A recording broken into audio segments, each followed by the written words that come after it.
2 test review. B1 Anthropological Foundations. Subfields of anthropology, including the physical, cultural, linguistic, and archaeology. Physical anthropology is the study of the human animal, evolution and genetics, primates, human fossil record, and recent human evolution, as well as forensic anthropology. Cultural anthropology is the study of living people, which includes religion, relationships, and rituals. Linguistic anthropology studies the human language and how languages affect and express culture. How does language evolve? Archaeology anthropology is the study of the dead culture and past, similar to cultural anthropology but is not living. Okay, linguistic anthropology includes historical, social linguistics, and structural linguistics. Historical anthropology is the study of how languages change over time, compares similarities and differences between language structure, and traces how languages are related.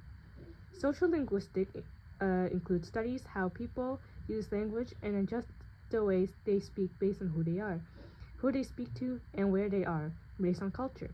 Also studies body language in different cultures to express emotions. Structural anthropology includes study how language is organized and structured for sounds, words, and sentences that fit together to create meaning. Universal grammar by Noam Chomsky is basically the natural ability to learn any language with ease due to our brains being wired with the basic rules of language learning due to all languages having the same structure. This is why children learn to speak languages without proper teaching. Methods of anthropology include participant observation, fossil/skeletal analysis, and surveys. Participant observation includes researchers living in a group of people and participating in their culture while taking notes. The researchers use these notes for better understanding in their culture. Fossil/skeletal analysis studies bones and fossils to learn more about human evolution. Surveys includes interviewers asking people questions to collect information about the participants' beliefs, habits, or opinions. So some major anthropologists includes Diane Fossey, Jane Goodall, and Donald Johanson. So Jane Goodall specifically is a primatologist, was known for studying chimpanzees in Tanzania, and discovered that chimpanzees are more like humans than we thought. For example, they can make tools and have complex social behaviors. Jane Goodall's main goal was to understand chimpanzees' minds, emotions, and behaviors. She wanted to know how similar chimpanzees were to humans. Goodall observed the chimpanzees without interfering with their natural habitat by patiently sitting around and letting the chimpanzees get used to her being around. Donald Johanson is a paleoanthropologist, a study of ancient humans, was known for discovering Lucy, discovered that humans walked on 2 legs before the development of the modern human brain. Diane Fossey is a primatologist, was also known for studying mountain lions in Rwanda, worked on protecting gorillas from poachers, and raised awareness to protect wildlife. About the discovery of Lucy. Lucy was a 3.2 million year old fossil of an early ancestor that was found in 1974 by Donald Johanson in Ethiopia. It was named Lucy because of the song Lucy in the Sky of Diamonds by the Beatles. Only some part of Lucy's skeletons were found.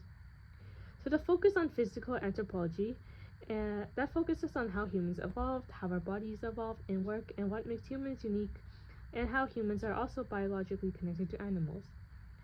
So the comparison between physical and cultural anthropology. The physical focuses on the human biology and evolution, uses methods like fossil analysis, genetics, and lab studies, studies bones, primates, and human variation, asks questions like, how do humans evolve? The cultural anthropology focuses on human culture and society, uses methods like participant observation and interviews, studies traditions and languages. They ask questions like, how do humans live and think? So B2, human behavior and culture. Culture interactions includes diffusion, acculturation, and multiculturalism. Diffusion is the spread of a cultural trait from one society to another through social contact. Occurs when people migrate and bring their culture with them and spread their beliefs, foods, and practices. Acculturation is people adapting to a new culture. For example, a family to Mexico moves to Canada, and they learn English, eat local foods, but still cooking Mexican food at home and dress according to local norms, and participate in Canada holidays. Multiculturalism is the idea that all cultures and language are equal and should be supported and respected equally. In Canada, it protects diversity in race, language, religion, ethnicity, and reducing discrimination. Now about cultural norms, beliefs, and practices. Cultural norms are how rules or how people are expected to behave in a culture. For example, taking shoes off indoors.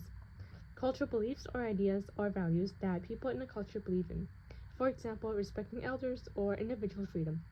Cultural practices are what people do in their daily lives or traditions people do in a culture. For example, celebrating holidays or eating certain food. Primate research and what it teaches about human behavior. Primate research teaches us how humans developed and evolved over time. Primates and humans share almost identical evolutionary traits. It helps us understand how human behavior began, such as social behavior, communication, tool use, parenting, and family and emotions. Rites of passage. There are 3 stages: separation, transition, and reintegration. A rite of passage is a significant event that marks the change of time in your life. Separation is a change in status, separating from your old self. Transition is changing to become a new person, the process of becoming. Reintegration, one role ending and another beginning, society recognizing the new social status. Okay, cultural transmission and learning. Cultural transmission is the passing of culture from one generation to the next. For example, parents teaching children how to cook traditional food and speak their native language. Cultural learning is how people learn about their culture or another culture by watching, listening, and interacting with others. For example, a children learning manners by watching adults or learning about a cultural holiday at school. Understanding cultural diversity and adaptation. Cultural diversity is how different cultures have different languages, beliefs, customs, and way of life. This shows the variety around the world. Cultural adaptation is how people adjust and behave according to new environments or situations. For example, immigrants adapting to a new country by learning the language but still keeping their own traditions. Okay, socialization. Agents of socialization is primary and secondary. Primary is the first people who teach us how to behave, such as family, teaching you how to say please and thank you. Secondary agents of socialization is school, friends, media, religions, or a workplace, shaping you how you behave as you grow. For example, learning how to follow rules at school or dress for a job. How culture socializes individuals. Culture teaches people how to live in the culture that's around them. For example, in Spanish culture, you are taught to bring a gift whenever you are invited to an individual's home. Cross-cultural communication, including greetings, gestures, and customs. Cross-cultural communication is how people from different cultures interact and talk with each other. So greetings can vary depending on the place. For example, in the US, a handshake. In Japan, a bow. Or in France, a kiss on cheek. Gestures are something like a thumbs up, meaning good in most countries, but can be rude to others. Customs and manners are where in some countries, for example, slurping noodles is polite, but in others it can be seen as rude. Okay, linguistic anthropology and nonverbal communication. Linguistic anthropology is the study of how people use language in different cultures. For example, studying how different cultures have many words for a certain word, or how people speak differently depending on their age, gender, or status. Nonverbal communication uses body language, facial expressions, tone of voice, gestures, and even silence. For example, a smile can show friendliness, and bowing can mean respect.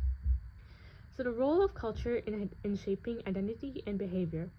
Culture shapes who we are and how we act by teaching us the values, traditions, and rules of our society. It helps influence your everyday behavior and what is right or wrong.